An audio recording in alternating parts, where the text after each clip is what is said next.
আমার নাম রিয়া দাস। আমি এসছি নন কমার্স ব্যাকগ্রাউন্ড থেকে। তো আমি আমার গ্র্যাজুয়েশনের পরে আমি বেশ কিছু বছর চাকরি করি।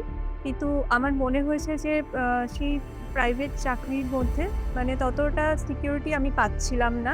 আমার মনে হয়েছে যে আরেকটু ভালো জায়গায় গেলে আমার এ যে জব সিকিউরিটি হোক বা আমার গ্রোথটা হোক সেটা আমি আরো ভালোভাবে পাবো। তো সেই জন্য আমি ICA টা চয়েস করি এবং আমি এখানে এই মুহূর্তে এক্সেল এবং MIS কোর্সটা করছি। তো এটার পাশাপাশি আমি গভর্নমেন্ট জবের জন্য প্রিপারেশন নিচ্ছি। আ তার মধ্যে সামনে আমাদের PSC মিসলেনিয়াস এবং কিছু স্কুল সার্ভিসের ক্লারিক্যাল পোস্ট এগুলোও রয়েছে।